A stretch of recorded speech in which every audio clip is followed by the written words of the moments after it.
Hey y'all, I'm Chelsea Snyder and this is Moving Baton Rouge. So today we're going to be talking about how to prep for hurricane season. It's nobody's favorite topic to talk about, but it's probably one of the most important if you're living in Louisiana. So one of the first and maybe most important things you need to do is make an emergency plan with your friends and your family. Where are you going to go to figure out the next step if the hurricane is bad enough where people have to evacuate?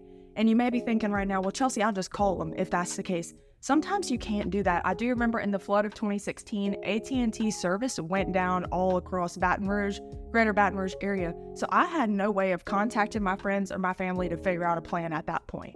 Second thing you're going to need is a basic emergency kit. So any non-perishable food, you're going to need water, any daily medication, and then hygiene products, just stuff that you're going to need on a daily basis to survive. This is just a basic emergency kit if you have to pick up and go somewhere or if you're stranded. Let's say you don't evacuate in time and you get left at your house, you can go get any gas for your generator or anything like that. Just stuff that you're going to need to survive, bare necessities. Another good thing to have would be cash. So a lot of the times all card payments are down because the power's out everywhere. And if those places don't have backup generators or just their systems aren't working, you're going to need cash to pay for things that you may need. And then if you have pets, just remember to have their food, any medications that they may take, any leashes, collars, anything like that. And then especially during this time, you want your dogs to have their tag and to be microchipped just in case they get loose for some reason. And then some other basic necessities that I would keep on hand. Those battery power banks are really good if you need to charge your phone in a pinch.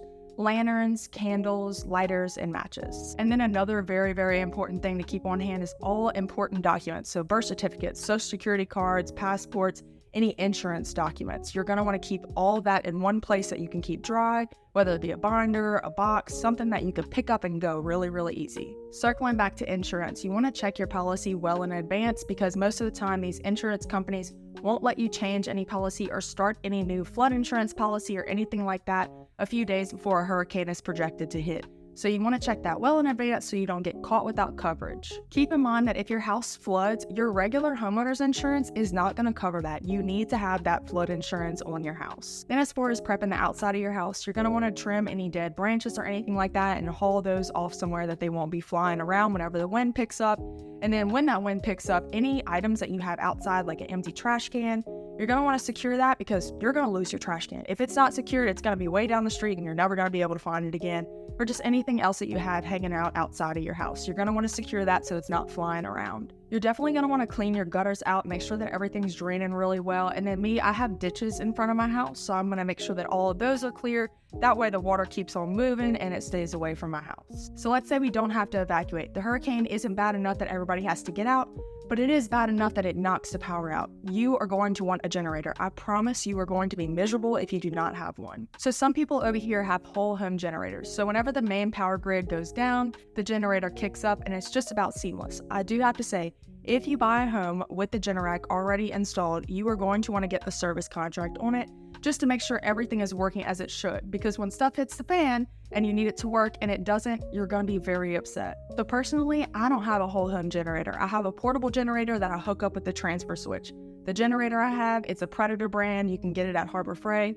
I have the 9,000 watt. So I mentioned that I have a transfer switch. All this is doing is instead of me having to plug in 4 power cords, usually your generator will have for the regular cords, it's 4 plugins. Instead of me having to run those 4 cords into my house and plug them into different things, it's just one cord that goes into the generator, a bigger cord goes into the generator, and then it goes onto the transfer switch on my house, and I have to flip over a few things in my breaker panel. It's just a lot easier. So instead of that power coming from the main power grid that's down, it's just coming from that generator. It just makes things easier than having to run all those cords. One thing to be aware of if you do have a portable generator, and it's a shame that I even have to mention this, make sure that it's secure. Mine's in my backyard. I have locks on my gates. Nobody's getting in or out easily at all. If you can't put it in your backyard, make sure it's chained up somewhere. Some people are not as honest as you and I, and they will come take your generator. If they were unprepared and they can't get one at the store or however, they'll come take it. So you don't want that happening. I've had it happen to friends of mine who didn't have it locked up or anything like that.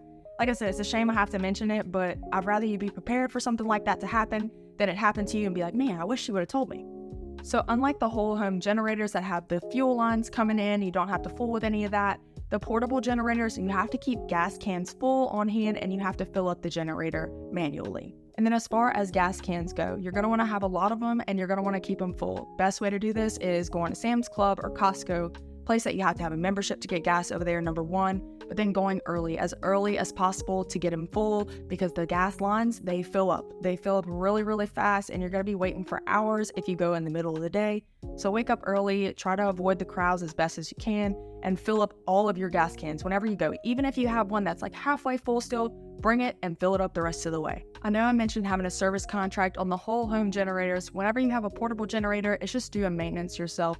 Check the oil, make sure that it's running. I crank mine a few times a year. Even if I'm not using it, I just want to make sure that it works. Okay, so you got your generator set up. There's some things that you're going to need to make it more comfortable while you're on generator power. So even though we have a decent sized generator, I can't run my whole house like normal off of 9,000 watts. So here's what we do and what I found to work best. So you're not going to be able to run your main air conditioning unit, okay? So what you're going to do is get one of those window units, put it in your living room window. Then you're going to get your entire family and put them in that one room. It's just a big area, okay? Blow up some air mattresses or tell them to bring their mattresses out of their bedrooms, put them on the floor in the living room. Everybody is going to sleep in the living room, okay? This may sound crazy and you may want to rip each other's heads off after a few days, but I promise it's worth it, okay? You're going to put some sheets up on the entrances to the living room. That way you block off that cool air from going into the rest of the house. You don't have to cool the entire house down. If you're trying to cool the entire house down and have multiple window units and all that, you're going to eat up your gas on your generator. It is going to have to work 5 times as hard, so you're going to have 5 times as much gas going into it. You're going to be at the gas station every single day, no matter what.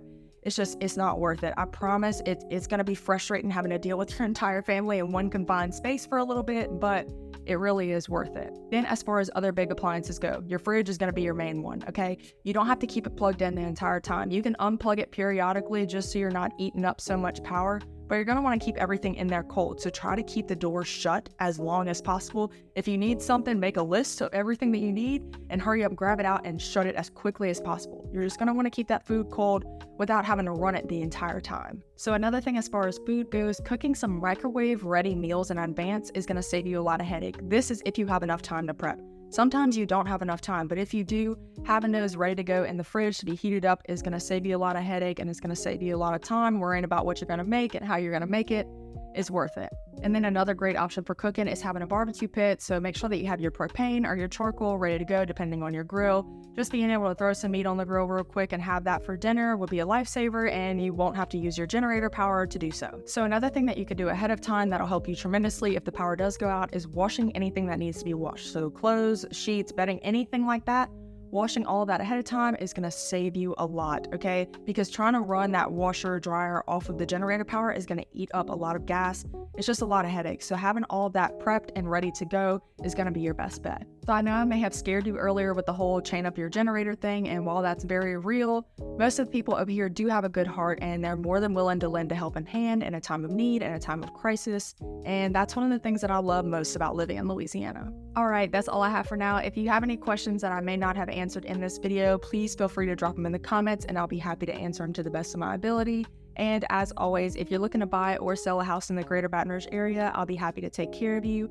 I'll put my contact information below and then in the description as well, so it's easy for you to reach out. All right, bye y'all, till next time.